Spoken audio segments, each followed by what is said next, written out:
आज के वीडियो में 1,28,000 रुपए का फुल एंड फाइनल सेटलमेंट का फॉर्म भर रहा हूँ। पीएफ निकलेगा, पेंशन निकलेगा और इंटरेस्ट निकलेगा। मतलब पूरा का पूरा अमाउंट आपका इस आईडी से साफ हो जाएगा।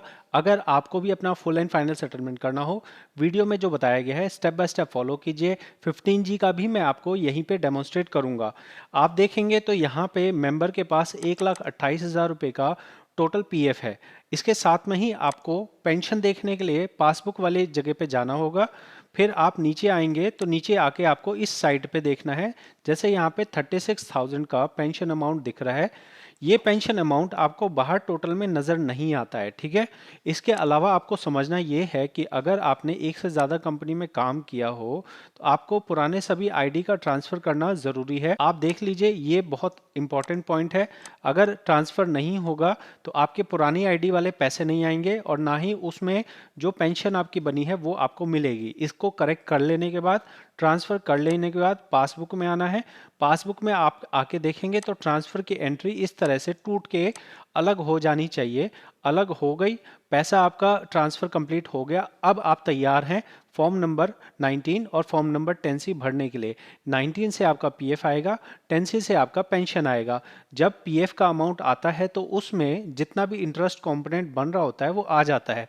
आप यहाँ देखोगे 24,000 रुपये का इंटरेस्ट लिखा हुआ है।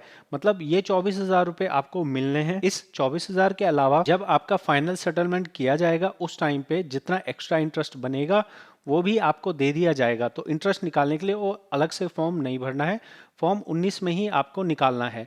अब हम अपना फॉर्म भरने वाली वेबसाइट पे आ गए हैं। आप फ़ोन से खोलोगे तो यहाँ पे डॉट करके डेस्कटॉप मोड कर लीजिएगा, या आप उमंग ऐप से भरोगे तो आपको क्या क्या भरना है वो मैं आपको बता रहा हूँ। सबसे पहले हम साइन इन करेंगे। साइन इन करने में आप यहाँ पे अपना यूएन नंबर पासवर्ड डालेंगे। अगर आपका कोई यूएन पासवर्ड में मिस्टेक हो जाता है तो आप फॉरगेट पासवर्ड करके नया पासवर्ड बनाइए। उसके बाद आप यहाँ पे लॉगिन कर पाएंगे। लॉगिन करने पे आपको इस तरह से ओटीपी मांगेगा, ओटीपी डालना है आपको। ओटीपी डालने के बाद आप अपना लॉगिन कर सकेंगे। तो यहाँ हमने अपना ओटीपी डाल दिया है। अब हम इसे सबमिट करेंगे। सबमिट करने के बाद आप देखेंगे तो आपके पास व्यू में जाके सर्विस हिस्ट्री पे आना है। 1910C भरने के लिए आपकी जो लास्ट सर्विस है उसमें एग्जिट डेट पड़ जानी चाहिए। आप देख लीजिए यहाँ एग्जिट डेट पड़ चुकी है। 2 महीने का टाइम हमारा हो चुका है, 60 डेज प्लस हो चुके हैं। उसके बाद ही आप 1910C भर सकते हैं। अब हम सिंपल सा अपना फॉर्म भरने के प्रोसेस पे आते हैं। इसके लिए ऑनलाइन सर्विस पे जाना है, क्लेम्स में जाना है। फिर हम यहाँ अपना बैंक अकाउंट नंबर एंटर करेंगे। तो यहाँ अगर अकाउंट नंबर आप ध्यान से डालेंगे, अकाउंट नंबर ध्यान से डालने के बाद आप इसे प्रोसीड करेंगे। तो जो चीज़ें मैं आपको दिखा रहा हूँ ये एक प्रैक्टिकल काम है। मैं यहाँ पे पीएफ का काम करता हूँ। तो अगर आपको ऐसा लगे कि आपको किसी हेल्प की ज़रूरत है, आपको फॉर्म भरवाना हो, आप फॉर्म भरवा सकते हैं। मैं इनका भी फॉर्म भर रहा हूँ, इसी तरह से आपका भी फॉर्म भर सकता हूँ। जो फीस होगी वो मैं आपको गाइड कर दूंगा कंसल्टेशन में। 15G फॉर्म लगाना एक यहाँ इम्पॉर्टेंट हो जाता है क्योंकि इनकी जो सर्विस है वो कम है। तो हमने 15G फॉर्म भर के रखा है। हमने यहाँ 15G फॉर्म लगा दिया। अब हम एड्रेस की बात करते हैं। तो एड्रेस में हम यहाँ पे कोई भी एड्रेस मेंशन कर देते हैं। तो एड्रेस का कोई इतना रोल नहीं है, बाकी आप अपना आधार कार्ड वाला एड्रेस मेंशन कर सकते हैं। No issues in that. तो नेक्स्ट पॉइंट हमें आ गया चेक लगाने का। तो चेक हमने प्रिपेयर करके रखा है। चेक का एक्स्ट्रा पोर्शन हमने हटा दिया है। आईएफएससी कोड सही नज़र आए, ये हमारे पॉइंट्स होते हैं। ये करने के बाद हम यहाँ पे सिर्फ नीचे जाके आई एग्री कर देंगे और हम इस तरह से अपना 19 फॉर्म भर सकेंगे, ठीक है। तो जिनका मैं फॉर्म भर रहा हूँ उनसे मैं ओटीपी लेता रहता हूँ। फिर मैं आपको फर्दर आगे कुछ गाइड करता हूँ जब तक ये हमारा ओटीपी आ रहा है। देखिए, बहुत बार लोग गलती करते हैं, सिर्फ 19 फॉर्म भरते हैं। आपको 19 के साथ 10C भी भरना है। बाई चांस अगर 19 फॉर्म रिजेक्ट हो जाता है तो आपका 10C फॉर्म भी रिजेक्ट कर दिया जाएगा। 19 फॉर्म से आपका पीएफ और इंटरेस्ट आता है और 10C से आपका पेंशन आता है, ठीक है। अभी जो हम फॉर्म भर रहे हैं इसमें कहीं पे भी हमने अमाउंट नहीं लिखा है।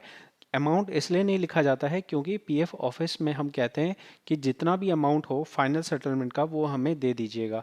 हमें एक अंदाज़ा लगाने के लिए तो हम यहाँ देख रहे हैं कि हम पासबुक पे आ गए, होम पे आ गए। होम पे आने के बाद हमें नज़र आ रहा है कि 128 है। 128 है तो इसका मतलब कुछ ब्याज हमें मिलेगा। ब्याज मिलने के बाद हो सकता है ये 1.30 हो जाए, 1.35 हो जाए। तो हम इतना अंदाज़ा मान के चलते हैं कि पीएफ तो हमारा ये आ गया। पेंशन वाला जो है, पेंशन वाला हमें टेंसी भरने पे आएगा। ठीक है, तो अब हम समझ गए कि हम ये जो फॉर्म भर रहे हैं ये 19 है। नेक्स्ट फॉर्म हमें भरना है टेंसी। ये हमने ओटीपी सबमिट कर दिया। सबमिट करने पे हमारा फॉर्म 19 सबमिट हो गया। बाय चांस टेंसी में थोड़ा बहुत टाइम गैप हो जाए, कोई ऐसा बड़ा इशू नहीं है। यहाँ हम क्लिक हेयर करेंगे तो आपको यहाँ पे पीडीएफ मिल जाएगी। इस पीडीएफ में कहीं भी 15G का जिक्र नहीं होगा, लेकिन जब आपने अपलोड किया है उस टाइम पे वो पीएफ ऑफिस को पहुँच जाएगा। ठीक है, अब हमें नेक्स्ट फॉर्म भरना है टेंसी। हम वापस से ऑनलाइन सर्विस पे आ गए, क्लेम्स पे आ गए। क्लेम्स पे आके हमें फिर से उस प्रोसेस को रिपीट करना है, जहाँ पे हम अपना प्रोसीड करेंगे। अब हमारे पास जो ऑप्शन आ रहा है टेंसी आ रहा है और एक स्कीम सर्टिफिकेट आ रहा है।